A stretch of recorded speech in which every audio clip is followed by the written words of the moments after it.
What's up, everybody? How y'all doing out there? Welcome to another edition of Real Talk for Real Men.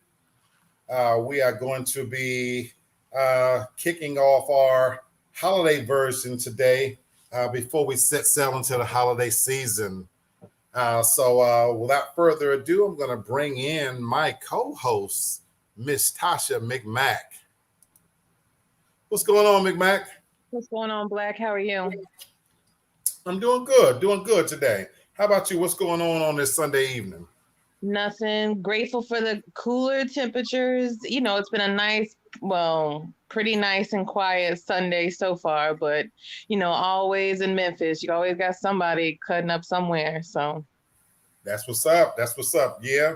Well, you know, crime is up, but this is our holiday version, so we don't know how long we're going to go today. We're going to just have a good opportunity. It might just be you and I, McMack. What you think? Okay. Nice. Sounds good to me. Okay. So what do you guess what we're going to be talking about today? And I forgot to post my like. Don't forget to tune in to us typically every Wednesday and every Sunday live, where we do our shows where we kind of keep it light on Sundays. So before we kind of kick it off, I'm gonna give everybody an opportunity, give a couple of good opportunity to tune in. So what's been going on this weekend, McMack? I see that we got Reps in the place. How you doing, Reps? How you doing? How you doing? Oh, absolutely nothing. You know, it's winding down. It's that time of the year where Christmas spirit and Christmas it's in the air for a lot of people. It is, you know, not so much the good in people that you're seeing right now.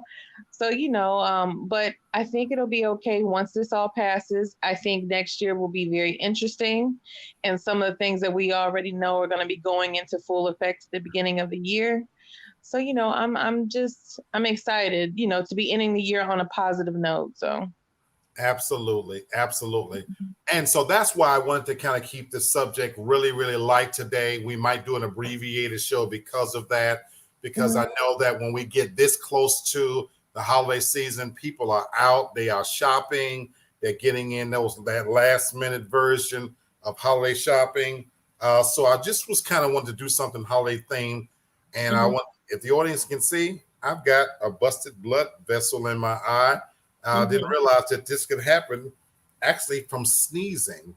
But with that said, I kind of wanted to talk about just Black holiday movies. I'm actually sitting here watching football. And so we're going to kind of entertain a couple of movies and just kind of some of my favorites.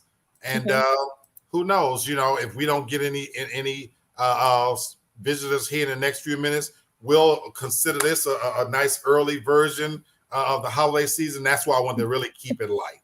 Okay. That was my intent, because I knew that people were actually holiday visiting, things of that nature. All right, we got Mr. Bird in the place. What's going on, Mr. Bird? What's going on, people? How y'all doing? We're doing all right tonight. We're keeping it light today.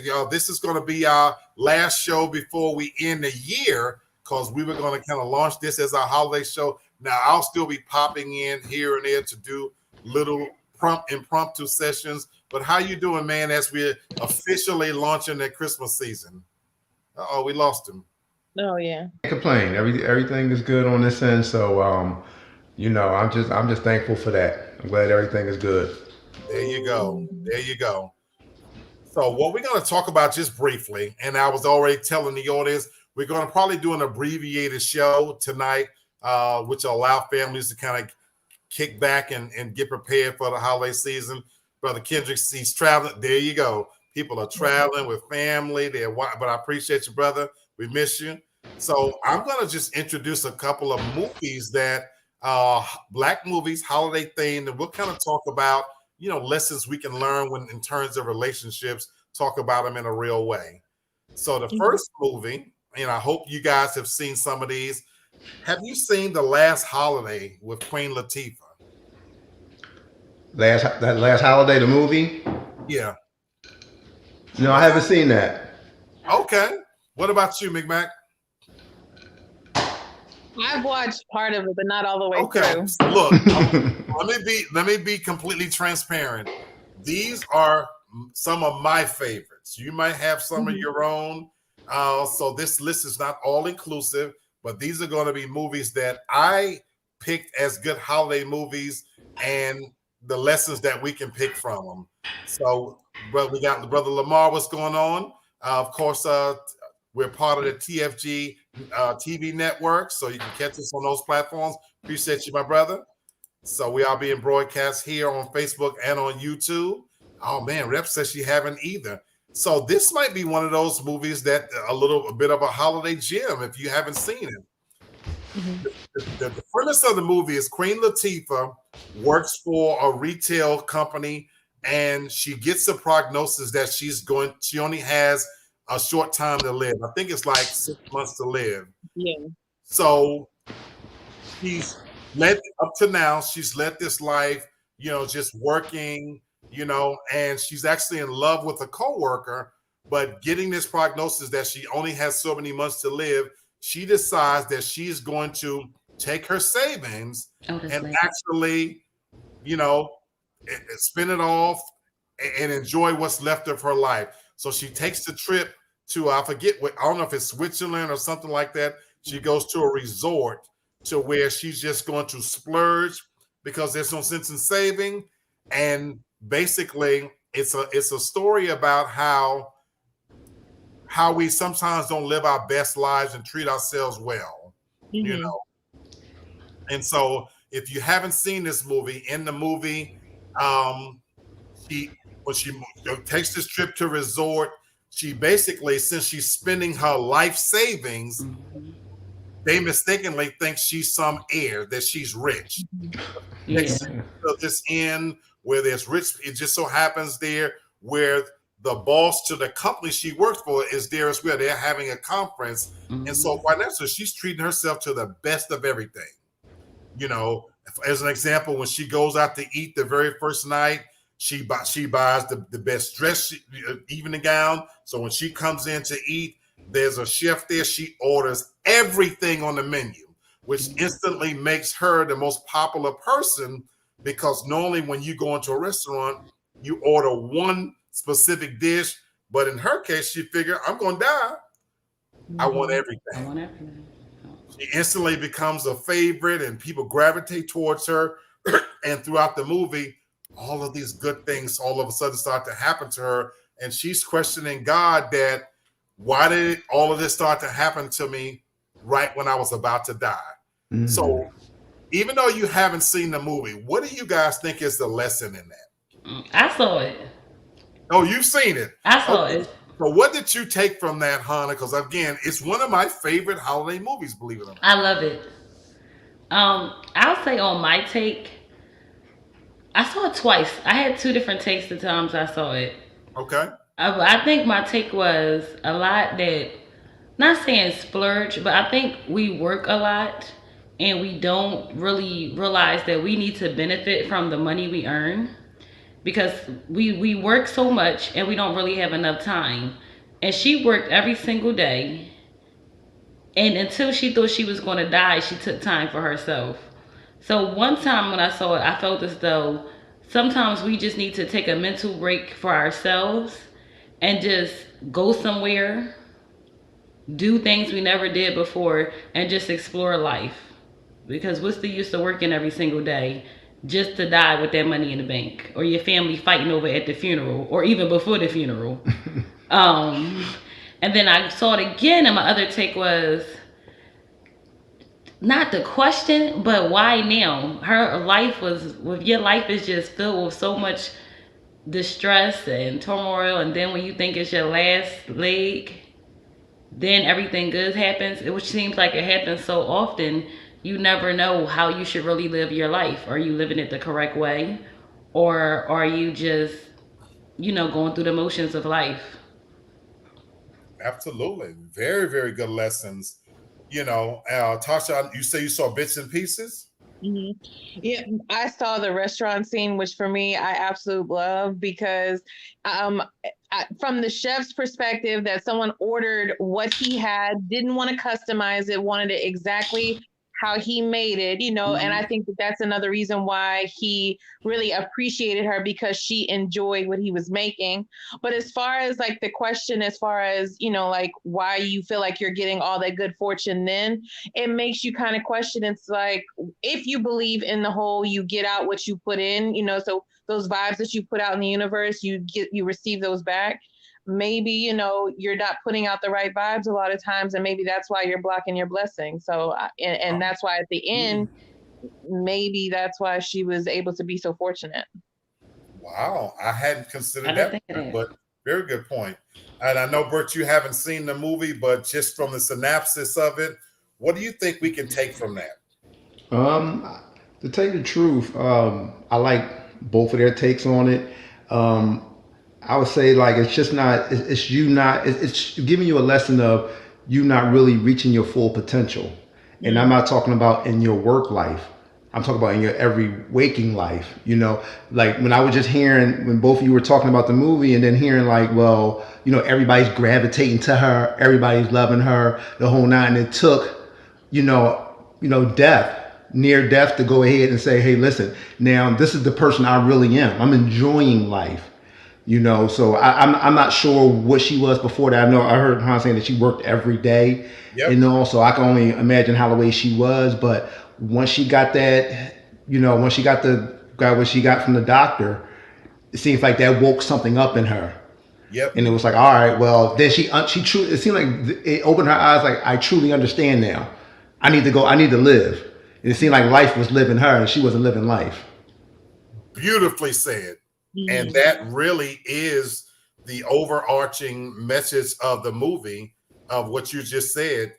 She ended up discovering she was just existing. She was not living, the full potential of her life. And that's why I started with this movie. For me, it's one of my favorites. And we're not going to pretend that Queen Latifah is a great actress or anything like that, but it's no, well, I'm just this is my personal opinion. I love You her. know, like she's doing the Equalizer. And my God, she shouldn't even be doing that. But that's a whole other conversation. Doing a good job. But in this movie, it wasn't a stretch. She wasn't asked to do anything that was too heavy lifting. It was very easy to follow. But the overarching message is what I took from it, Bird, is what you said. Sometimes we're not living our full potential. We're just existing, Mm. and we all work and we do our day to day, whatever that is. And for me, it's amazing how we tell ourselves, well, when I get to this point, I'm going to live my best life, and that resonates with me personally because for working ever since I was 14 years old, you have these benchmarks you think you have to hit before you get to a point where you can appreciate your best life. That, well, when I get to be 35, I'm gonna buy myself this. When I get to be 50, I'm gonna treat myself to that. Oh, and it can be just each year that, well, I'm gonna wait until I save enough money to go on this trip or do that or do this. And it took a prognosis of death. It took that hovering over her for her to realize that she was in love with somebody that she didn't tell. Hmm. She wasn't treating herself the best she should treat, and she wasn't taking advantage of all of the opportunities that was there for her. And it took all of that. And what I took away from that is, you know what? We have to live our best lives every day as if it's our last. And we hear that all the time, but we don't always follow that. We know all these little adages. You can't take it with you. Mhm. You know what I'm saying? And so I hope that for the holiday season, what we can take from this is, I'm not advising anybody to be irresponsible. So pay your bills, take care of family, but take care of yourself too. You know what I'm saying? Don't forget to smell the roses while you're going through life, because far too often we make all these elaborate plans about what we're going to do as a couple, as an individual, and we get to that place and then we can't even really enjoy it, you know? And so we don't want to do that. So if there's a trip you've been putting off, if there's a material thing that Connor's looking at Bert when I say that, you know, but if there's a trip you've been putting off, if there's something you've been meaning to buy yourself or to do for yourself, you know, because even as parents, we have a tendency to, I'm gonna give everything to my child and I can wait, you know, and you make all of those sacrifices. As single people like myself and McMack, you know, well, I don't want to go out and splurge on myself because I got to do this, so I got to do that. Take some time. Take some time and be good to yourself. Tell the people around you how you feel about them, whether you love them or not, because live every day like it's your last, because you never know. Hey, Black, I want to tack on to something, and this is a different story for a different time, but I'll just surmise it like this. I had a near-death experience one time, and I'm going to tell you something. Anybody that I had a grievance with, family or otherwise, never came to my mind. Never. Work, nothing came to my mind. So what does that tell you? So what did that tell you? It ain't worth it. It ain't whatever it is. It ain't worth it. The first thing that came to mind is your loved ones, your your kids and everything like that. But other than that, it was nothing else.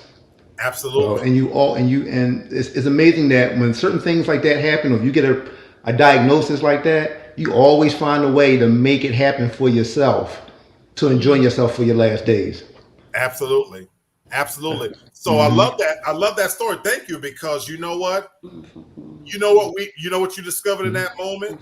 That petty stuff, it really is not that important. It's really not that important. So if you got haters out there and people who jealous of you, why give that shit some energy? You know what I mean? Because if it came down to your life passing before your eyes, is it really that important? That petty argument you had with a sibling, let that shit go. Don't hold on to stuff like that, because in the grand scheme of things, it's just not that important. The people that's in your immediate sphere, that's what's important. Yeah. That's what's important. So take that from it. We're going to move on to movie number 2. I hope you guys have seen this one. This Christmas. Yes. You know, We saw this? What? This Christmas. Loretta Devine, Chris Brown. You haven't seen Bert don't like Christmas. I'm right there with you, Bert. I'm right there with you. I promise. This the Grinch. You know, okay. You know what? No, I'm not. I'm not the Grinch. After, even though that is my favorite movie.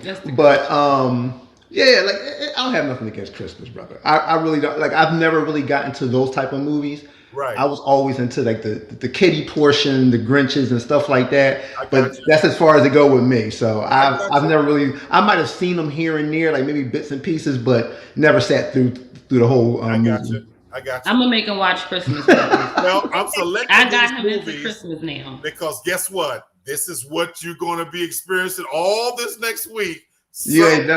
All this week too. On some streaming network. This is what you're going to see. And I'm selecting ones that I found really interesting that you really could get something out of. And so Jenny says one of my favorites. Yes, so this is a really good movie Chris to me. Brown, Regina King. Oh, okay. You know, he worked his ass with baby oil. And so this one, and I only selected Loretta Devine and Chris Brown because in this one, Loretta Devine is the matriarch of the family, and she has children, and Chris Brown is the youngest. And it has so many different little subplots. It's a Christmas themed movie, but a lot of it is about how she's hiding a relationship she's in, you know, herself, you know. So it's not gonna say she's hiding it, but she has the potential to be in a more serious relationship, but she's making sacrifices for her kids. She doesn't want to let them know how serious it is. And in her kids, you got Idris Elba's in here. I forget the middle brother. He's in the military, and he comes home with a white. Was it Columbus Short? It is Columbus Short. Columbus Short. Yeah, he's got a white woman. He's married, and she's pregnant. And Chris Brown is the youngest, and he wants to go into the music industry, but he knows that would be against what the family wants him to do. They don't know he have talent to sing because Idris Elba is the oldest brother. He's always been in trouble, and the mom is completely against the music industry because her husband, their father, had left her basically for the music industry, and so it's about family. And it's about all the little different dynamics that happen within a family. And there's all these little different things that ensue. Tasha, have you seen this? I have. It's been a while. I want to say I saw it when it first came out. I'm like Bert. I don't seek out Christmas movies. I don't. Cartoon or anything, I just don't.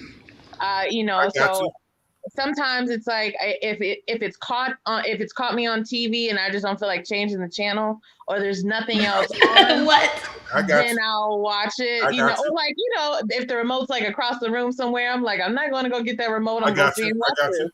So. Well, I'm here with you with the Christmas movies. But this is one that I actually enjoy because it has a great story. Yeah. It's got a few great music numbers, believe it or not, because we all sit and watch the 5 Heartbeats and things like that. The Temptations. Chris Brown does a dynamic performance of Try a Little Tenderness. Yeah, Try a Little Tenderness. Puts his own spin to it. It's actually better than you would imagine. Even though it's holiday themed, it has so many good performances in it of just a good movie. That even if you took away the holiday theme of it, it has, because the siblings are involved in all kinds of other. Again, I just mentioned 3 of those. He's got sisters, and they got things going on as well. Elise Neal, I think, is the sister in there, and Lauren London, she's a sister. Lauren London, Regina King. So it's got solid acting. Yeah, so it's got solid acting in there. Mekhi Phifer was in there too. I just realized that, but he was the other one. Right, because the sister, she kind of gets her groove on with him because she's successful, lives in New York, and then she kind of gets into a romance. It's got all these nice little themes in there, and it is a classic, believe it or not. I would say, so if you haven't taken the time to see this one, there's so much you can get from this, So being that, Hannah, you and I, that we've seen this, what did you take from this? There's a lot of lessons in this movie. I don't like it. It is. I'll give a little bit of. I'm gonna minimize it.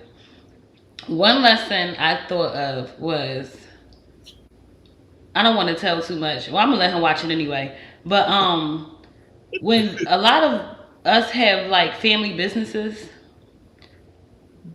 the quickest thing some people think is to sell it, and I'm talking about us as Black people. Right. We getting real, so we get real.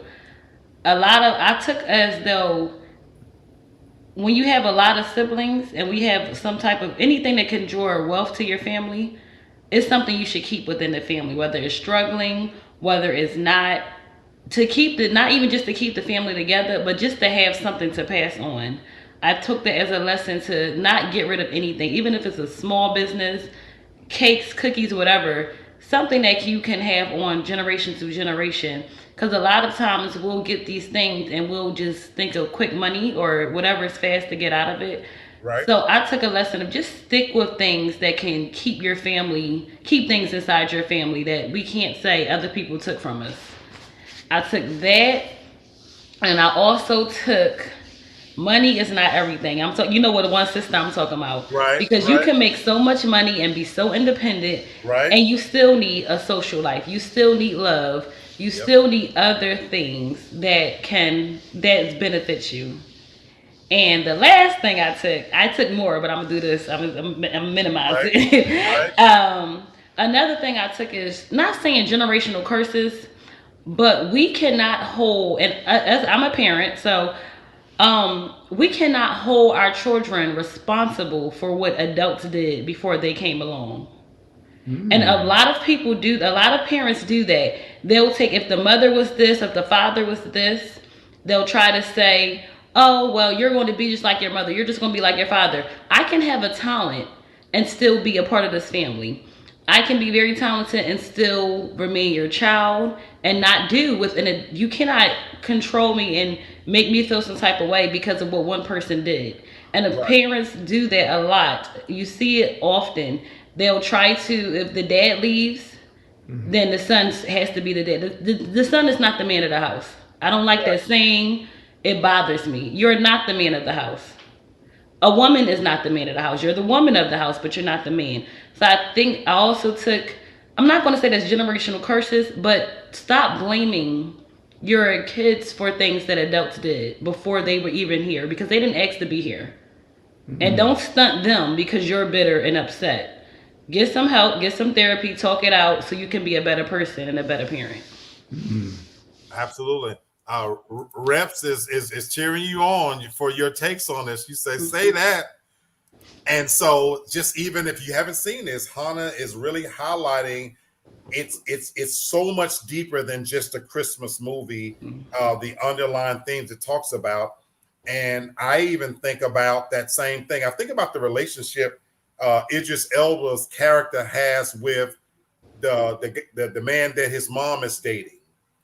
Because I think sometimes as kids, we don't see our parents as sexual beings.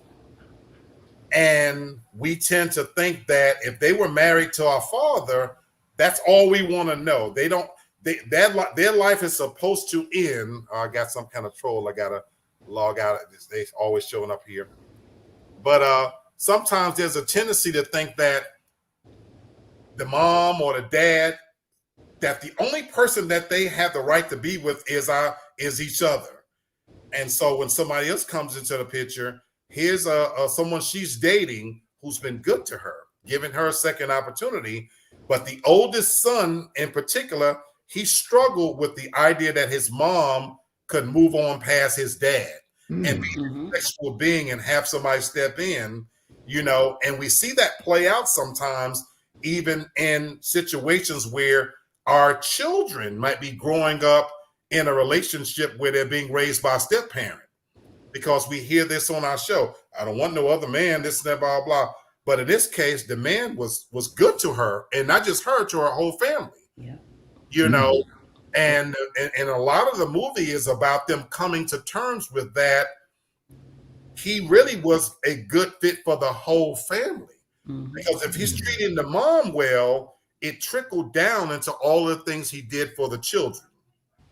Wow. Then you think about Chris Brown's character and that he had this talent, but he was afraid to step out because trying to live your life for what your parents expect you to be. And so while I'm not willing to go as far as Dwayne Wade would go and letting the tale what we just talked about this yesterday. We were just talking about I'm not willing to go that far. That's crazy. So I'll tell you, I'm not willing to go that far, but I am willing to go far enough to say we do have to give our children room to be individuals, because we can want something for them. We think they ought to be this or that. We do have to allow enough room for them to be their own individual selves, develop their own interests and talents. Now, we still have to be parents and to guide those interests, but we don't want to smother them out because we think they should be this or that. And the reason why I bring that up is because that happened to me. That literally happened to me. How many times in Black households, especially Black families, when you think back of the opportunities that have been stumped out because we as parents would not allow how many of our children could have been gymnasts or doctors or scientists or lawyers if we had just given just a little bit of encouragement, because in too many African American households, we're willing to say that they can be a rapper. That's okay. They can play sports. That's okay. But we're not encouraging other avenues that if we just gave a little bit of a push, what they could be. It's So, not just African American households, I can tell you that. so speak to that. Well, I will say this, like especially for for like in my family and growing up, I know my dad and my stepmom had a vision for how our lives would go and what each one of us would be doing. For me specifically, I know if he could, when I was younger, if they could have and got away with it, they would have picked like who I was supposed to marry and everything. I'm not even kidding. It would have been just like that, because it's like, like no one's ever going to be good enough. And while you're at that age, I'm going to I'm going to hold you, I'm going to basically like hold you back. Right. But also, as far as what they wanted me to do, like with my life now, where I have made it, but I took like a longer path. I had to make my own mistakes, but also what I was told my senior year in high school, when I played basketball from fourth grade all the way up into my senior year. And they told me that if you don't have any intention of playing college basketball, you don't need to play your senior year. Wow. Wow. I love that you brought that up, because then that even tells me then that the themes in this movie then are universal. It's not just towards African American families. I'm addressing it towards that, but thank you for sharing that. For my viewers, if you don't know, Tasha is biracial. So it's these themes are universal. That parents sometimes, this is the things that happen. Yeah. And another thing I add on before you move on, a lot of the parents have to stop playing like one kid over the other. This one's going to be that, so I'm not worrying about that one. And then they put all their eggs in the basket of the other children. Absolutely. You still got that child, you still got to encourage that child. And that's something, another time, I'm sure we'll talk about this later on down the line. I went through that, and I carried that around, that disdain, for a minute. I'm glad that it didn't leak over where I was treating my brothers like that. But I felt that, and I was like, well, what about me? I'm here. Brother, I understand that all too well. And so if you haven't seen this movie, that plays into it as well. Yeah. So this is another one that if you missed it, I'm gonna check it out. Look, he gonna watch it later. Like Tasha, you gotta seek it out. But if you see it on, I told you I've seen it. It's just it's on TV. No. I'm just go ahead. I was going to say, I was going to add this, from what I do remember from seeing the movie, with all like what we would consider secrets, even though you are family, you don't have a right to know the ins and outs of everyone's relationship. You don't. So, and you have to consider, like for Columbus Short, why didn't he tell his family who he was married? Why didn't he tell them that she was pregnant? Why didn't he tell them that they were even in town, that he was AWOL? For Chris Brown, why are you hiding your talent? Why, for the one that was married, like you tried to make it seem like that your relationship was so perfect. Perfect. Why are you hiding that? Wow. Right, and we could have jumped them together. I'm playing. What? You open up a whole nother can, because that happens in all of our families, and the crazy part that you say that these are not strangers we're talking about. This is family. So you have a brother or sister or a cousin or somebody close right now that, like Tasha said, you don't have to know everything about them. You don't have the right to know everything about them, but also don't assume that what you see on the surface is what it is. So you just don't know. Big facts on that. You just don't know. Rep says very well said, Tasha. In the interest of time, let's move on to another one. I don't know if you guys have seen this one. No, I never saw this one. Wow. Black Nativity. I wanted to see that one. Angela Bassett, Forrest Whitaker. This was a little deeper than some of the others. Now, obviously, whenever you have Forrest Whitaker, Angela Bassett in there, you already know that this one is going to, be something that's going to address something different. So now this one is based on a Langston Hughes play. And this comes to us, it embarks on a spiritual journey. So this one is more of a spiritual journey. You got Angela Bassett in this one. You got Mary J. Blige, Jennifer Hudson, Forrest Whitaker, Tyrese. And so it's a different take on a nativity movie, on a nativity story. Now, we all know what the nativity story is about, So with this one, this does it a little bit differently, and it talks about the more deeper elements and aspects that happen in Black families, especially, it deals with disappointments and family members. It has a spiritual element to it. It even has Nas in this movie. Yeah. If just the actors alone, the people I'm mentioning don't get you involved, this one is this is a must see. I want to see it. This one is a must see right here. Rep say never seen that one. Yeah, if you listen to the actors I'm talking about, so this has a lot to do with a different retelling of the nativity. Now we think about the nativity scene and Jesus Christ being born in a manger and leaving and coming back. So this has a spiritual element because Forrest Whitaker is a religious person, and his daughter is kind of like it's a different take on the prodigal son. If you know the story about the Bible, how a sibling goes out, they have all of the things you think you've poured into them, that would make them a successful person. They have all of these things, their heads built around them, and how they go out and lead this life, this worldly life, and how it kind of comes back full circle from a spiritual sense, and then how we have to accept each other for where we are, because the lesson I take from this, and I'll share this part with you guys, none of us are perfect.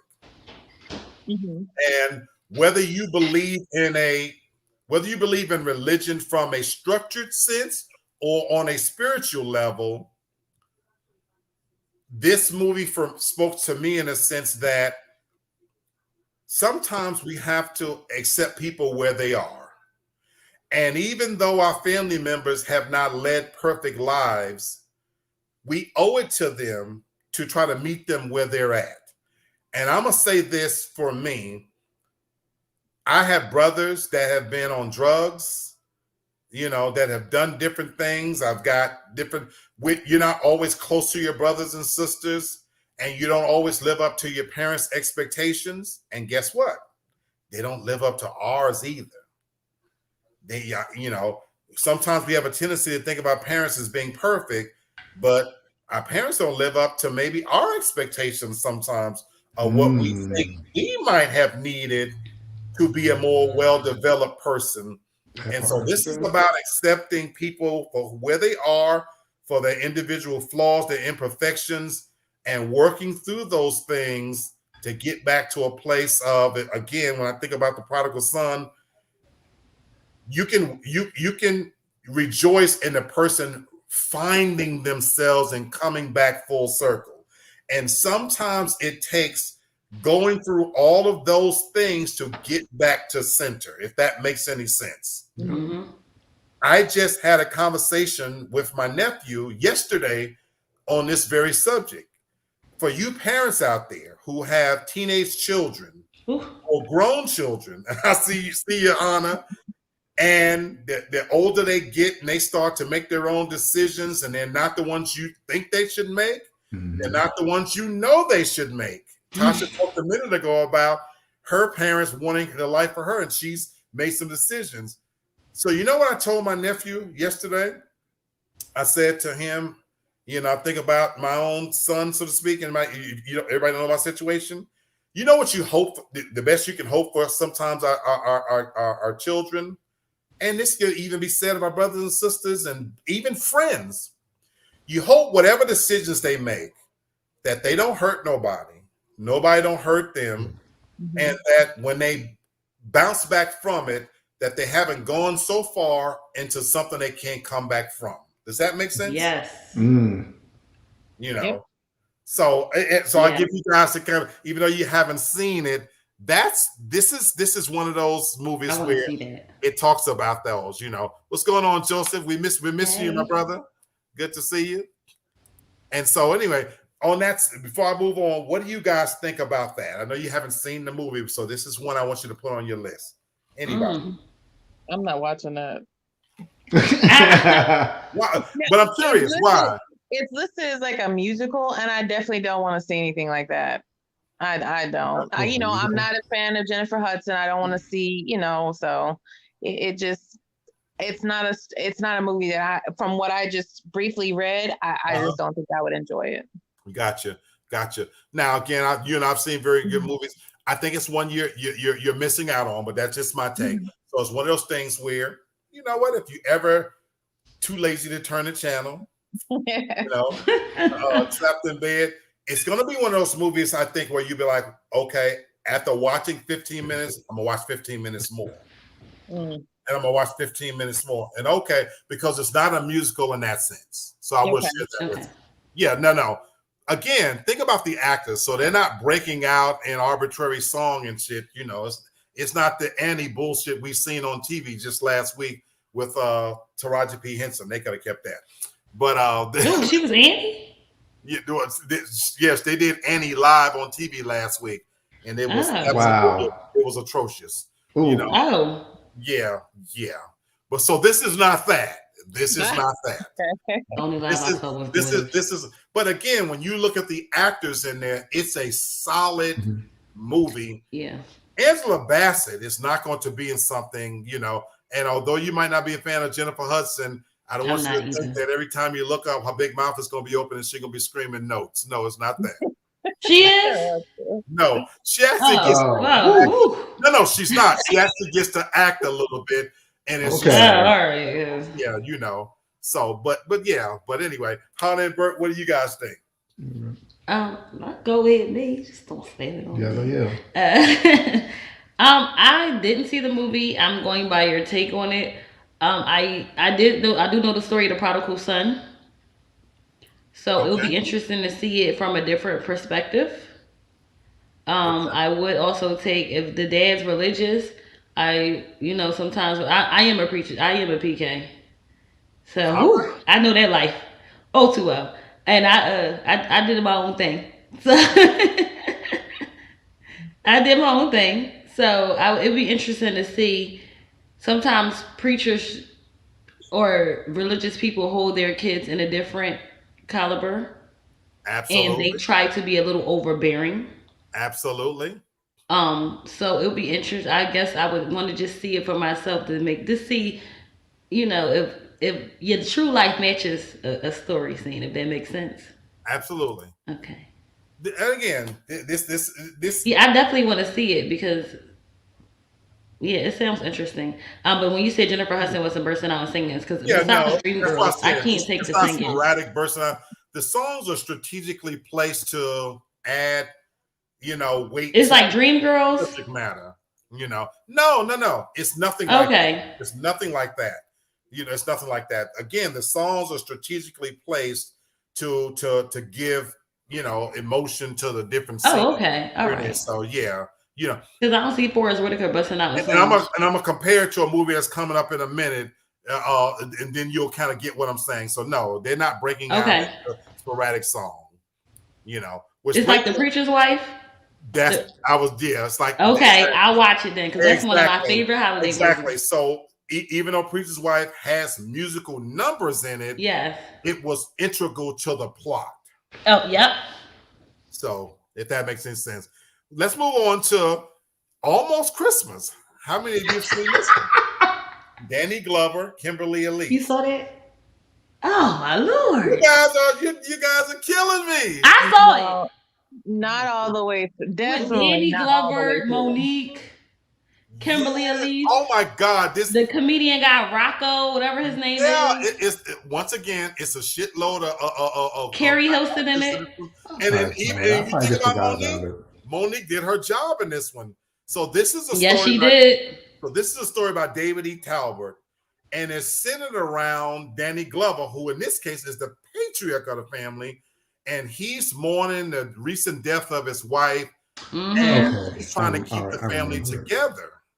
And it's got Gabrielle Union, Nicole Larry Parker, Carrie Hilson, Omar Epps in this joint. So it's again some solid actors in the movie. Yeah. And it's like about grief and forgiveness, and it's got a nice comedic element to it. Monique does a fantastic job in this movie. Fantastic job in this movie. So yeah, so what you think about, what you take from this one, Hannah, since you've seen it? Jenny says, so funny, watched it yesterday. I haven't saw it since I only saw it when it came out. So I'm going by brief parts I know. Okay. I can't talk about this one person. I want you to see. You can. I'm gonna be watching The Grinch. You're not watching The Grinch. We watching Okay. We watching I can watch 50s horror. You can watch all these Christmas movies. Sorry, y'all. So I take from it, family should come together more often than grief and holidays. And I take from it, you can learn a lot. You can check, because Monique had her own thing. She was out there or whatever. Right. Everybody came together because of this, the death and the holiday. But I feel like we should check on. We should check on family more often, because it shouldn't be a funeral, or it shouldn't be a crisis, or just a holiday to really tap into our family. Absolutely. Because it's a lot that we learn just from sitting down at dinner at this movie. Absolutely. That could have been discussed prior to, if you just checked in. So I feel like some people feel like, a holiday time, let me check in, somebody died, we grieving, we got to come together. Try to come together throughout the years. Absolutely. And that's huge, because we say that all the time. And Lord knows, in Black families, not the only, but one of the only times we do get together, unfortunately, is when somebody's died. You know what I'm saying? Yeah. Rep says, is that the one where a young dude was hitting on Monique's character? Let me see. I don't think this is that. I don't remember that. Yeah, was it? That part in here. With DC, I think that was a main part of like a trailer that they kept playing. I think she's right. What happened? With DC Young Fly hitting on Monique. Yeah, that was like a main part of like one of the trailers. And so I why don't I remember that part? That's me. That part didn't register with me. So I didn't take that from there. I know he was in here though. I liked Monique's character in the sense that, yes, she was comedic, but again, it wasn't over the top. Some of these movies that's coming out now, where they're throwing so many comedians in the movie. Nick Cannon's got a holiday movie coming out right now. And what I've seen from that, they're just throwing everybody out there to do their individual thing. Monique was in character within the confines of the story. And she's already proven she can act. Yes. She can act. She can actually act. So she wasn't just throwing out her comedy routine for the sake of comedy routine. So that's why maybe I don't remember that part didn't register, but she did a fantastic job, But like Hannah, I took from it that, look, families are complicated, You're right, Reps, she was like the fun auntie. Yep, she was the fun auntie. She would say anything. And what I liked about this is how it laid out how many characters we all have in our family. When we do get together, our families are made up of some really funny characters and people that have some really out there personalities, Sometimes so much so that we don't want people to know we got that damn fool in the family. That auntie that's out there, that uncle that's crazy, and this kind of showed that, even from the dad all the way down, all those little idiosyncrasies that make us a family, and how imperfectly perfect we are. And to your point, Hannah, we have to figure out a way to get together more often than it being for something tragic, you know. And for me, it's made me actually embrace all of the foolishness and fuckery that is family. Oh my God, Lou. You just brought up something because Hannah's laughing because during my dad's birthday just passed in September. Uh-huh. You talking about fuckery and my aunt, and she brought up something from the past that I didn't even know, and I was sitting there like this, like I was just sitting there like, yup, I'm embarrassed right now. I mean, I can't get no lower than this, and she was just going. Even my dad was looking at me. If you was just sitting there, you would have fell out laughing. But because you just looked at me and my dad, we were just looking at each other. My dad's standing up, he's looking at me, and I'm just like, welcome to the family, Hannah. Welcome to our family, and welcome to all the dirt that comes along with us. His aunt was Monique's character in that movie. But that's the beauty of it. This is the intended wife, and this is that moment where this is gonna be your family too. Yes, I love her. we can't run. Yeah, I know. But like you said, reps, they are something else. But yes, we gotta love them. We don't get to pick our families, people. No, we don't. Oh, if we did. Look, I love her to life, but my Lord, my goodness, woo. It really is. Let me move on to the next one. I know everybody's seen this one. Please tell me you've seen this. The Best Man Holiday. So we've seen The Best Man. This was the part 2. Of course, Morris Chestnut, Tay Diggs are the big characters from this one. Now, yeah, this one was more tragic. You know what I'm saying? Ooh, yeah. And in case you haven't seen it, I don't want to break down. I don't want to give any. I'm gonna shut up. But let's just say, Morris Chestnut's character, Lance Sullivan, is on the brink of retiring from the NFL, and he's going through some things, and as normal, like the first one, this is a reunion of his college friends.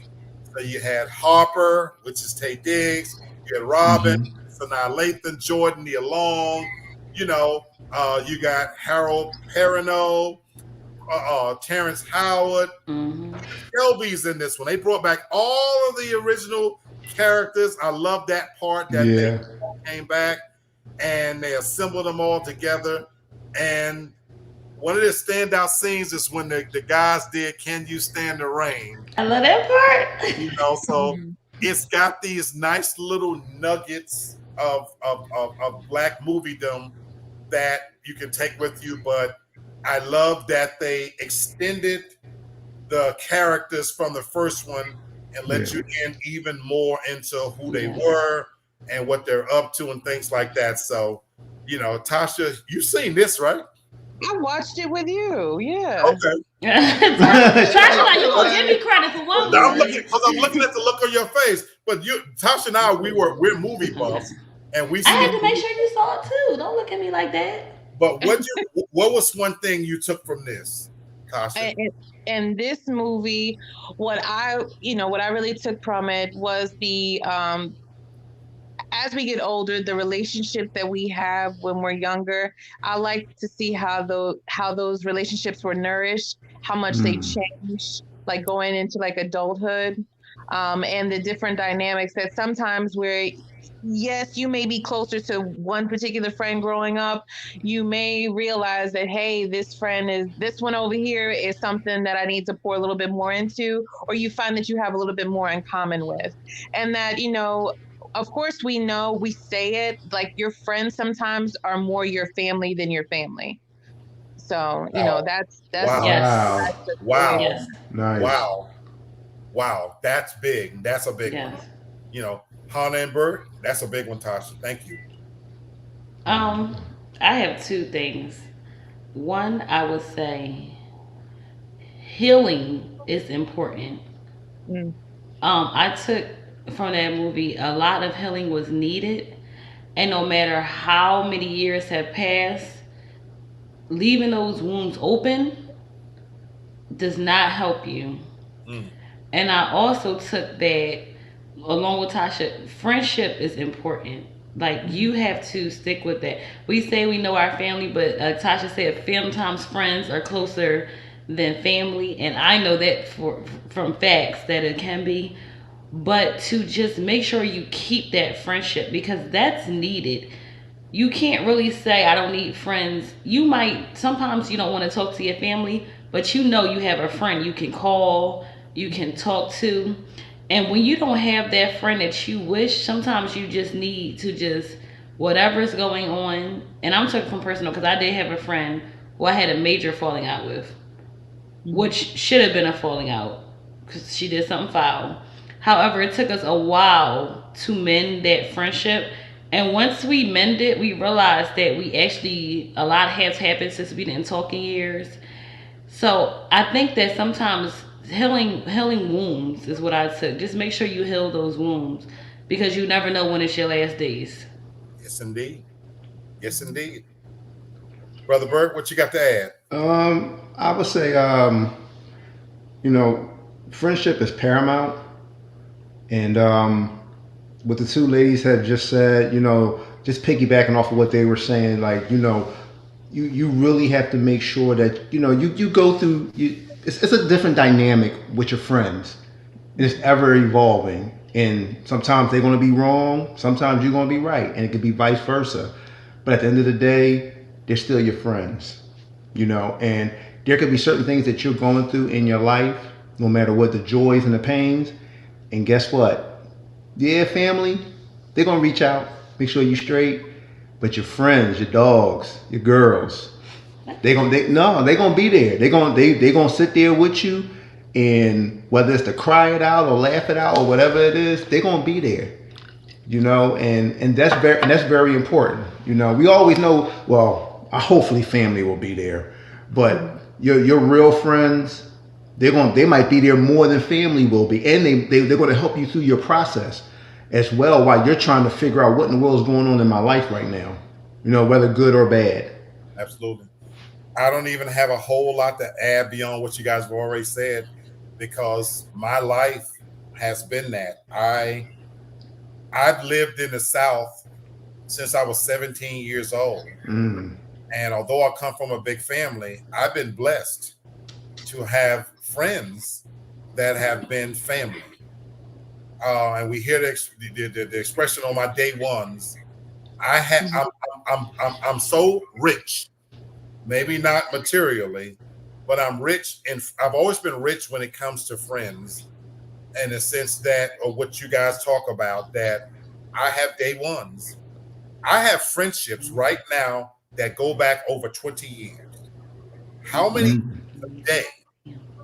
And when we use that term so loosely, my friend, right now, people watching this broadcast, if they on social media, they got 1,000 friends because we use that term too loosely. But in reality, how many are really your friends that if you're in need of healing or what you're going through, how many people, we probably could count on one hand, of people we share real good news with, real sorrow with, who we can talk to if we need a shoulder to cry on. So I love these characters. I love how they're written in the sense that they argue, they disagree, their lives are at different places, but they've made the time to reconvene. And I wish we see more of that. And I'll end it by saying this. One of the privileges that I've had with doing this show now going on 2 years is the fact that I have made some people that I expect to be friends until I leave this mortal coil. Like the Candace from the Candace shop. Well, Candace. You know what I'm saying? Hunter and Bert, I expect for these friendships to last until I'm not here anymore. You already know. I'm very blessed to meet real people that what people don't know is aside from the show, we've had real serious conversations about real serious shit. And you just don't take that for granted because it's not growing on trees every day. That's right. So I'll say that. And that's what this is about, friendship. All right. Let's go to one that the preacher's wife, we mentioned it earlier. Uncle Denzel and Auntie Whitney. Ain't that something that we've lived long enough that they've become aunties and uncles, and they're literally referred to as that. But this is a remake, in case people don't know, of the I did not know that. Are you serious? I did not know it was a remake, and I just saw that movie Thursday again because that's my movie. Is it a remake of Miracle on 34th Street? No, it's a remake of called The Bishop's Wife. I know. I saw that cover, but I didn't know that was the same movie. Yeah, this is The Bishop's Wife, and this is the original version. Hey, it was Bing Crosby. Yeah. Oh wow. Yeah. And for those of you who don't know, The Bishop's Wife is a good movie. Now they just happen to take it and turn it into an African American version of The Bishop's Wife, believe it or not, you know. So absolutely, this is one of those. This is a true classic. Yes, It's a true classic I know you saw because it was actually done before. But in case you don't know the premise of it, you know, Whitney Houston is married to Kick Bert off the show. He haven't saw this. Bird. Get off the show. I saw a little bit of it, bro. I see what had happened, right? No, you starting to lie. I saw, you know what? I've seen bits and pieces of it where I could pick up what was going on, but I didn't see it to completion. I don't know him. That's my bad. I don't know him. I know. Revoke my card. I'm sorry. It's lighthearted, it's fun, and again, Whitney Houston's Your favorite is in here, Jennifer Lewis. Performances are Auntie. otherworldly. Jennifer Lewis is in here. You love her. Otherworldly. Whitney Houston is married to Courtney B. Vance, Angela Bassett's real life husband. Mm-hmm. Right. Basically, and Denzel Washington is an angel, Sure. actually, Mm-hmm. you know, and basically he comes down to save the Baptist church. The church is in trouble, and inadvertently, as an angel, Yes, she sings. falls in love with Whitney Houston's character, the preacher's wife. Yep. You know, and that's kind of what it's about, and so.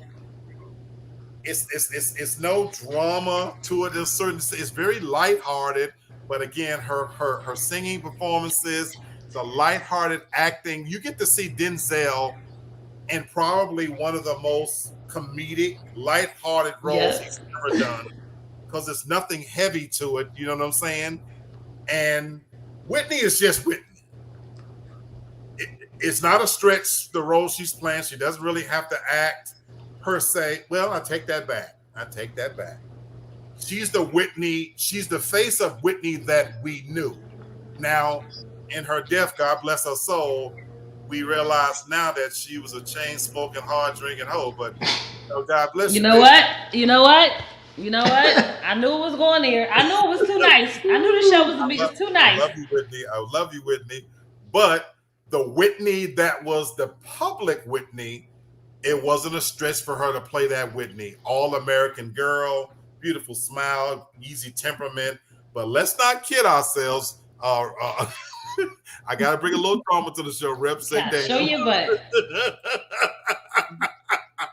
But look, in real life, it was going too well. And I'm not derailing it now, but I'm just saying, Whitney wasn't the angel. She damn sure wasn't the angel that she was. You know, so we're not gonna spit on She the was grave an angel. Because I love me some Whitney Houston, but He's from Newark. it wasn't a Newark stretch angel. for her to play the public Whitney that we all expected her to be. And it's a fun. This is a lighthearted movie. You know, this is one of those things where, you know what, if you don't want to think too much, if you just want to sit back and I love how you say that. You know what? I don't feel like changing the channel. I kind of want to watch something that's going to let me escape a little bit and get away from all of the nonsense of the news and politics and even sports, which ain't been shit this year. This is one of those. Wow. Today, case in point with football, but we're not going there. Sports ain't shit. It really ain't. Basketball, football, I'm sorry.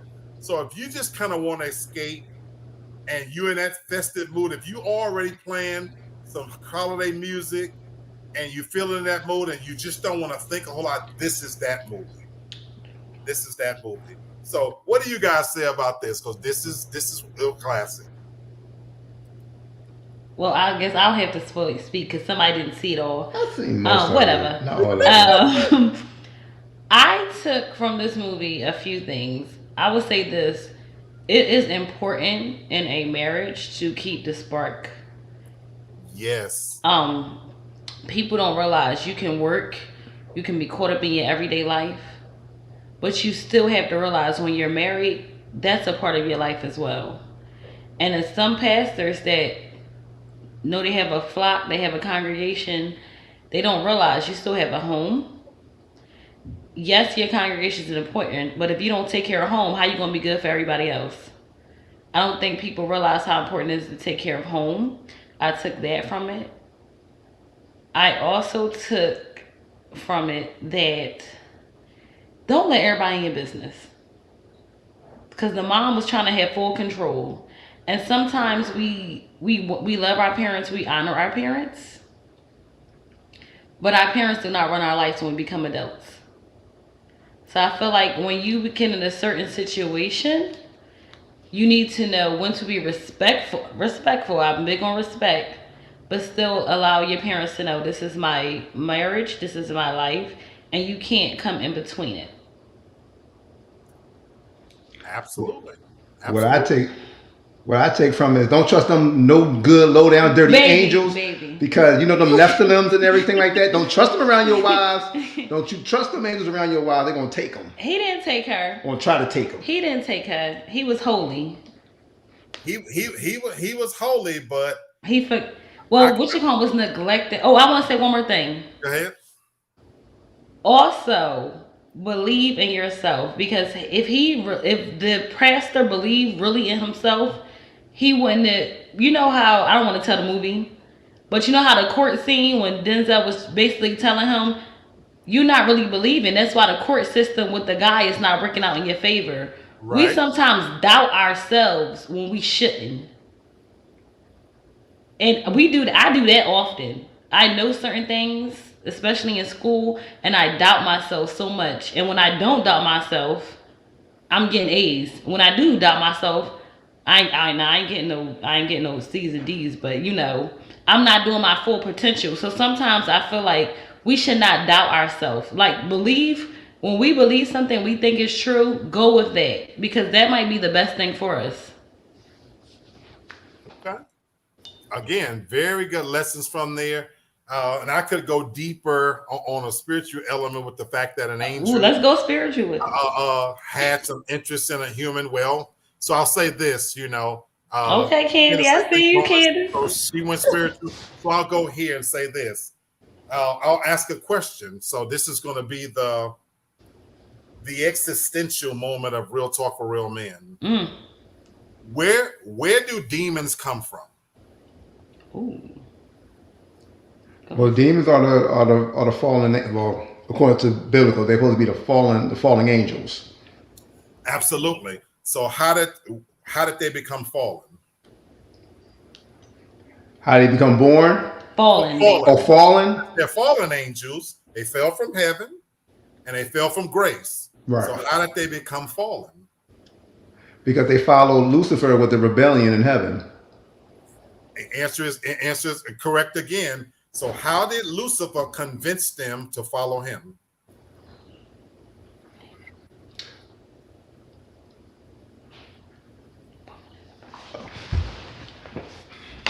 I'm trying to go back here.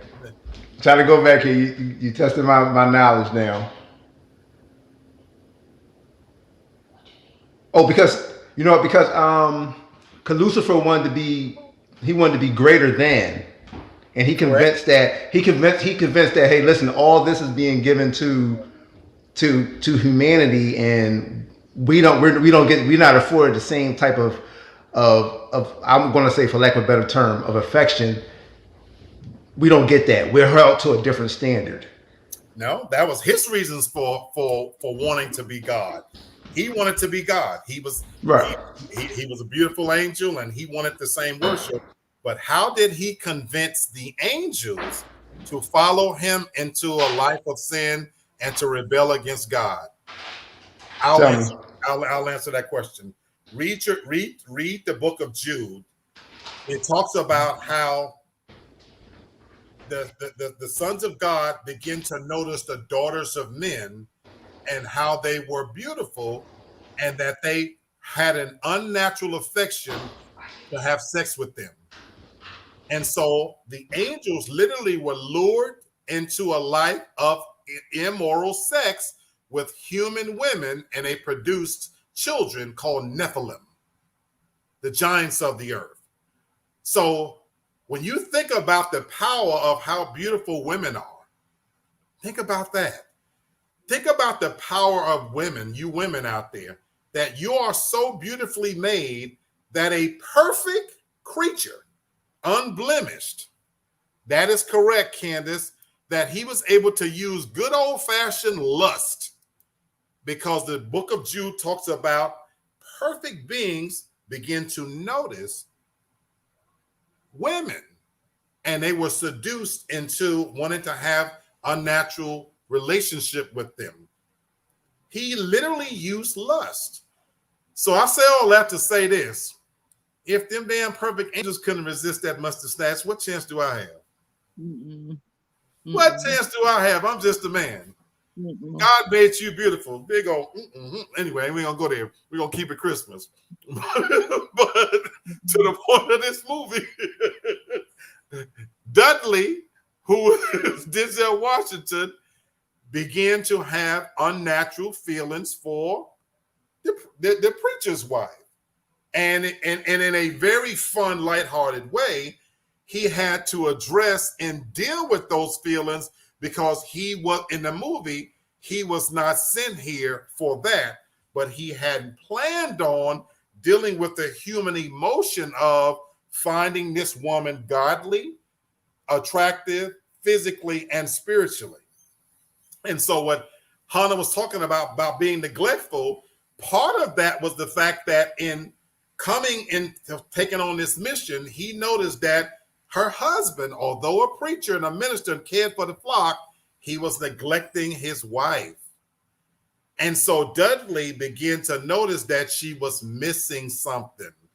And so that's why I said I could go deeper here, but it was a very interesting dynamic to watch what was supposed to be an angel develop very human emotions and attraction to a woman, and how he had to deal with that. So whenever I watch this movie, that for me is what goes through my head, that in a very real way, on a more serious level, this is the very thing that Satan used to attract angels in the first place. And so I want you guys to kind of think about that. All right, so we're gonna get it back lighthearted, but that was very interesting. How many of you have seen Holiday Heart with Ving Rhames and Alfre Woodard? This is one that's a little off the beaten path. Nope. So I'm not going to dwell on this one too long, but I put this one in there. If you haven't seen it, Ving Rhames is a drag queen, and he ends up coming face to face with his toughest challenge, and that is fatherhood. So this is a very, very emotionally deep movie, because here he is, a drag queen, and he's actually mourning the loss of his lover, and he ends up finding out that he has a child. So he ends up taking in a drug addict and her child, and they kind of form this bond where he's never had family before, but he deals with all of the elements that come with taking in somebody who's dealing in who's addicted to drugs, and all of a sudden they've got a teenager and and he's the responsible one, and all of those issues that go along with that. And so this is a little deeper, but at its core, it's about, we talked about friends, it's about what we define as family. At its core, it really is a story about redefining what we call family. And we said it earlier when we talked about how friends can sometimes be more family than biological family. And believe it or not, there's millions of people out there right now who parents are dead. They don't have siblings, and they've had to form bonds of family. And in this case, let's talk about those communities of gay, straight, lesbian, or whatever. Those individuals, they really have had to do that. And those issues where they've had adopted mothers to a certain extent. I don't know if you watched the show that was on TV, where I forget what it's called. It's a really good show where they have it's about dance hall shows where they take on these kids who have nowhere to go because they've been put out of their homes because of their sexual orientation, and they become what's Pose. I've never seen it, but I know the name of it. I watched it. I couldn't think. I'm bad on time. What's it called? Pose. Pose. Oh, I heard of that. I didn't watch. I never watched it. Great series. Great series. And it really is about this very thing. How for some of these individuals, because of their sexual orientation, they have nowhere else to go. They're living on the streets. They're prostituting. And they become part of the house of these people who are doing these whatever they call balls. And so it's about family. It's about how we redefine family. And in this particular movie, Holiday Heart, once again, look at the actors. Ving Rhames should have won an award for this. Alfre Woodard can act her ass off. But this is a powerful movie. And it's not overdone. So it's not so heavy-handed that it takes you all through their world. Because at its core, it's about how we look at and define family. And in this instance, it's about what's the importance for the child. Because I'll say this one thing. In many relationships right now today, adults are making decisions based on how their dynamic is that's at the detriment of the child. Mm. And when you think about that, there's a lesson here. You know, sometimes people stay together for the kids, and it's maybe not the best thing to do, because if there's a poison in the air between the two adults, guess who suffers? Kids. All the time. And so this movie is a lot about the fact that while you may not agree with his lifestyle, he is actually a better parent to her than her own mother. And she ends up gravitating towards that. And so it changes him, it changes the child, and ultimately it changes the mom. But again, this is one of those movies that if you get a chance, again, nothing better to do. It's a great look. So we're going to go to a fun one. We're down to about the last couple of them. How many of you think of this as a holiday movie? The Wiz, Diana Ross, and Michael Jackson. The Wiz. Ease on down. Ease on down the road. Believe it or not, this actually is a holiday movie. When you go back, we get lost in the fact of Michael Jackson as the Scarecrow and the Tin Man and all that kind of stuff. But when you go back to at its heart, you know what? Wiz. Where did this plot start from? They were having Thanksgiving dinner. The family had come together for Thanksgiving dinner, and Dorothy, who's a teacher, was actually being encouraged by her aunt to accept the job. See, that gets lost in this movie, believe it or not. We always tend to think about the characters themselves, but at its core, you know what this movie really is about? It's about conquering our fears. Yeah. If we always forget the beginning part, where Dorothy, the aunt, is in the kitchen and telling her it's time for her to move out on her own. Did you guys catch that part? I'll be honest, I've never seen it. Oh my God. I have no desire to see it at Oh all. my It God. was just, I got you. Well, I love this movie. When it came out at the time, the critics killed it because obviously it's a remake of The Wizard of Oz from a Black person's perspective. You know, Don't look at me like that. You're not alone, Tosh.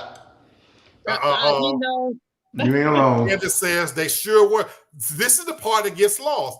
The movie takes place during Thanksgiving. All the family comes together, and as they're cleaning up, The aunt is telling Dinah Ross, Experience. Dorothy, that she's being offered a job to teach older kids. And Dorothy is saying that, no, I want to stay teaching the young kids. And she's trying to explain to her, it's time for you to grow up. To grow up and move out on you, to get a place of your own for you and that little dog. To teach older kids, because you've been stuck in this place of this imaginary world, and it's time for you to grow up and face your fears. And the irony is what gets lost in all of the songs and dancing and this and that, and even in the original Wizard of Oz, is the fact that all these characters represent certain fears that she didn't want to face. And so we think about the famous song at the end by Stephanie Mills, Going Home. Even in the Wizard of Oz version, click your heels 3 times and you can go home, because after Dorothy has gone on this long journey and discovered that all of the things that she was afraid of wasn't so frightful at all, because even this great and powerful Oz had his own fears, had his own insecurities. And so when she learned that, she was ready to face real life. You're so right, Candace. This was a very much a coming of age story. And Rep says, now I'm going to have to replay that one that went over my head. It is far, we get lost into the songs, and Michael Jackson was brilliant, you know, and singing this song. One of my favorites is when he up on the pole and he sings, "You Can't Win." Win, that's right. And I would challenge anybody, go back and listen to the lyrics of that song. The lyrics to that song, "You Can't Win," are as appropriate today. They're more appropriate today than when he wrote it back then. Go back and play the lyrics to "You Can't Win." You can't break even, and you can't get out of the game. People keep saying, go back and listen to those lyrics and then come back and go like, wow, what sounded so fun and fun was a very deep song. My favorite song in the movie, that one, Candace, along with when the lion thought he had killed Dorothy. That's my second favorite song, where she is again talking about courage, because at the core of the song, she says, be a lion. In your own way, be a lion. So you know what that song is talking about? We can't always be what people expect us to be. Just because you're a lion and you're supposed to be courageous, well, he's a lion in his own way. We have these roles that we're supposed to fulfill, and sometimes, folks, we have to be it in our own way. So, Bert, my brother, you don't have to be a father like your father was a father. Be the father you need to be. Hannah, be the wife you need to be. Those are the things that we have to look at. This movie is way deeper than when you get past the singing and the dancing and all of those stuff. So anyway, I just wanted to share that with you guys. Believe it or not, it's a holiday movie. I'll watch it. Hey, bro, and you know what? Them 3 clicking of the heels was basically her knocking off those 3 elements that were stopping her from getting to her potential. So it was a lot of nuggets and a lot of hidden jewels in there. Rich nuggets that you could have gone home at any time. Yep. The power was in you at any time to go home. They had Lena Horne in it too. You know, this was it's going to make you look at it differently, Reps, that when you go back and you start looking behind what they're talking about, it wasn't just dancing characters. This was a far deeper movie. So I just wanted to share that with you guys. Next time The Wiz is on, look at it from a different lens. Just check it out from a different lens, I would say. Tasha, you saw it? She says she has no desire to see I saw the musical, the live version. The one with Neo and all that. That was good too. It was. And I saw the Wizard of Oz. It was. They did a good job. It was very good. But the original version, I watched the original. I saw 10 minutes in there. You know, Quincy Jones makes an appearance. Of course, he's the musical director of the movie. But again, every time I watch it because it has far deeper elements. And if you don't take nothing away from this, go back and listen to Michael Jackson's song, "You Can't Win." And now I have the soundtrack of The Wiz on my phone. Listen to the lyric. Listen to the I lyrics. have that. I have You Can't Win on my phone. So I want you to listen to the lyrics. All right, there's a that pretty much ends the list I had. The original list's better. Candace is right, and I threw in a couple of movies here that I actually haven't seen that are on Netflix. Holiday Rush is one of What's them. that? This is, you'll have to look this up. I could probably pull it up, but there's a movie called Holiday Rush. Let me pull it up real quick if I got time. Hold on. And I'll share with you what this was supposed to be about. I got it. When a widowed radio DJ is fired, he and his 4 spoiled children must leave their lives of luxury behind and move in with his aunt just before Christmas. And with that, it has nobody I know. I take it back. Correct. Lala Anthony is in there. Dion Cole. Who? It was made Dion who? Dion Cole. Oh, I like Dion Cole. That's a comedian. Right. Dominique Malco, he's in there. So it was made in 2019. Most of the other people, I have no idea who they are. Me neither. That's why I didn't list no actors. So. But this Okay. is one. But this, I'm off for 10 days, and this is one I'm going to watch on Netflix because I like. I gotta check that out. And then this is one the other night I was running through, and I saw bits and pieces, and I said, "Oh my God, it was good enough that I'm gonna go back and watch the whole movie."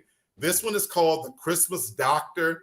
It's got Holly Robinson Pete in there. Okay. Have you guys ever seen the movie called Doc Hollywood with Michael? Yes, J. with Fox? Michael J. Fox. This is very similar from what I could see. Tasha, read the synopsis of this one, The Christmas Doctor. A doctor encounters a man from her past who brings with him a revelation that could change her life forever. No, I'm not gonna watch that shit. That's Okay, sounds interesting. That's not doing it justice. Number one, I really like Holly Robinson Pete. She's very I like her too. underrated. And so, from what I saw, the parts that caught my attention, she moves to this little town to kind of help out. She's the only doctor. It's a love story, and it's charming. Black love, but it's charming, and she plays it very well. It's one of those Hallmark movies. No wonder. It really is. It's really Hallmark. Is. Yeah. And again, normally I don't fall for that kind of thing. I don't but like Hallmark. Right now I'm abstinent, so this is about the closest I'm gonna get to some snatch. Okay. Okay. All right. Understandable. Not the closest, not the Hallmark. So it's a good movie, you know. So anyway, Rep says have y'all saw Last Holiday? Last Holiday, yeah, I think wasn't that in my list? Yeah, that was the first. Not Last Holiday. What's the one with is Gabrielle Union, Charlie Murphy, may he rest in peace. Okay, what's it about? Y'all didn't see it. So Charlie Murphy was a rap star. He had kids with Gabrielle Union. Yeah, no, I and Morris Chestnut was like, holiday. what they call him was simp. Okay. It was the perfect holiday. The perfect holiday. That's it. Okay. I've seen that then, and I didn't put that on my list. I did not put that on my list, but I did. I've seen that movie. That one, I didn't like it as much, but it's decent. It's decent. It was all right. You know, but my thing is right now, I kind of feel about Gabrielle Union like I feel about what's Will Smith's wife? Jada Pinkett. Jada is trash. Thank now. you, brother. Oh, sorry. Thank you, brother. I thought I was the only one. They have. Gabby? I don't feel I Gabby love like Gabby. that. I used to really like Gabby, but they have overexposed themselves in a way that I just don't want to see her right now. Because she keeps thrusting out her and ugly little daughter and everything that they do. I love Gabby. So kind of get me sick about that, and Jada and all her mixed up, mashed up damn family. So they're just a little too much for me right now. Woo. I love you again, but right now y'all can't come to the barbecue, so I didn't put them in the movie. We uninvited people? Yeah, they're uninvited. I've seen way too much of them for right now. Anyway, you know, Rep says I have a list of Black holiday movies to watch now. Hope y'all have a great Christmas.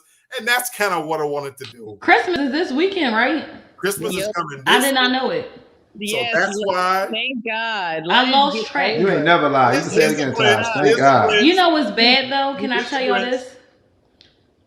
I honestly, I'm not saying I do a lot, but Okay, according to Birthface, I think I've over exhausted myself.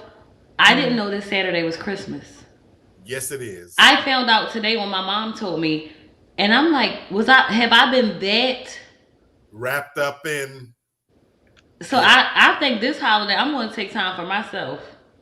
So on that note, I am off and I am going to do nothing, but I am going to catch up on movie series, and I'm going to watch those two holiday. Those are the two holiday movies that's going to be on my list. I will watch them. You know, those The last Christmas two that Doctor. I mentioned. So those. What's the one before the Christmas, Dr. Lee? The holiday rush. Okay, the holiday and Black Nativity, right? Well, Black Nativity is the one you said you want to watch. Okay. So matter of fact, I will put this list out just in case. Please. Because everybody haven't seen these movies. And again, it might be something to do because the weather is going to be raining. I love that kind of weather. I'm going to stay in bed. I'm going to drink and sleep and watch movies. And although the Grinch here, Tasha, can't wait for Christmas to come and go. The other Grinch is right here. And the Grinch Bert, it's like, I don't give a damn about these movies. Give a damn. I am looking forward to this week. I plan on having a great, relaxing week. I'm even going to watch Rudolph the Red-Nosed Reindeer. That's one of my favorites. You know, which one, like the animal, like the puppet one? Wonderful Life. Candace, I watch it every What's year. It's a Wonderful Life? Stop it. No, stop it. You never saw that? No, what is that? Stop it, Hannah. What is that? That's the one. Oh, you No, did. That's not old school. No. You're doing that movie this earth. It's not just an old school, but that is the definitive. Yeah, it is. Really? Yeah, it is. Yeah. Stop it. It's a Wonderful Life is. It's better than Home Alone? Hell yeah. Yeah. All right. Okay. Y'all about to yell at me. Wonderful Life is a Tasha, super stop classic. it. Tasha, stop it. That's a super classic. One of those, It's a Wonderful Life? Yeah, across like, all that's ethnicities. That's a super classic. I've never heard of that. It's the definitive. I didn't put it on my list because I only chose black movies. Yeah. I've never heard of this movie. At the freaking top of the list of holiday movies. Really? Yeah, it's overall. Oh, let me put it this way. I've never heard of it. This week, the two movies that will be on nonstop starting tomorrow. I saw Miracle. Nope. It's going to be It's a Wonderful Life and that movie with the little boy about Christmas. The Christmas Story. The Christmas Story? Yeah, Christmas Story. Those two movies. Really? I saw the Christmas Story. Watch movies during holiday time in the world. And Nightmare Before Christmas. And TBS and whatever the channels, they're going to put it on a loop. I've never heard of this. They're going to play it for 24 hours. Watch what I they will. Yeah. Wonderful Life is going to be on a 24-hour reel, so you'll be able to watch it over and over and over and over. It is It is a great, great movie. And that movie, let me say this in case since you haven't seen it, it's his George has so many bad things happen to him. And he says, I wish I had not been born. What? Yeah. God gives him a look at what happened if he had not been born. And the lesson in this is we don't realize our existence touches so many other people and affects other people. And so we had this conversation just the other day, me and Tasha, that about taking your life, how selfish suicide is, because we just said this earlier. Get out our head. That it only affects us, but what we leave behind and what people will miss if we're gone, those friendships, those relationships that touch other people, and that's what It's a Wonderful Life is about. Hey, Lay, and we were talking about that in the week because a friend of mine, or a co-worker of mine that I used to work with, he wound up killing himself. Right. And, he left behind his grandkids and, absolutely, and we were just talking about that. And if he would know how much we thought about him, like me and other co-workers was like, wow, we were all talking. You don't know how much you meant to us. They will never have got to know him and the lessons he might have poured into them to make them better people. And Candace is telling you, It's a Wonderful Life is so good. She says she cried at the end. What? Every time. I want to watch it. We watching this She tonight. cried. Wait, why are you laughing? It is You have that no heart. good. It is that You good. Thanos. But we won't talk about black movies. So anyway, folks, thank you for spending just this little time with me. I won't be going away over the next 10 days. I will be popping in as the regular SOB you know me to be. You know what? Religion, politics, bitches and hoes and drinking and That's all those right. things. I like the Sierra one. You know, so exactly What? that thing got a motor in it. So I will be popping in, but I want to share my holiday list with you guys to enjoy. And I want everybody to have a safe, happy holiday and spend it however it for you makes you happy. And that's the key. That is the key. You don't do what makes you happy. Happy holiday. I will see you guys at the other side of the new year, God willing. Oh, this is the last show? This is the last I didn't know that. Next time we do it'll be New Year's. We're going on a holiday break. I'll be popping in with different things, but this is the last show. This is the holiday break. So enjoy, because again, right after Christmas is New Year's. So I'll see you as the real talk host. I'll see everybody on the other side of the new year. Have a great, great evening. Enjoy your night. Happy holidays, everybody.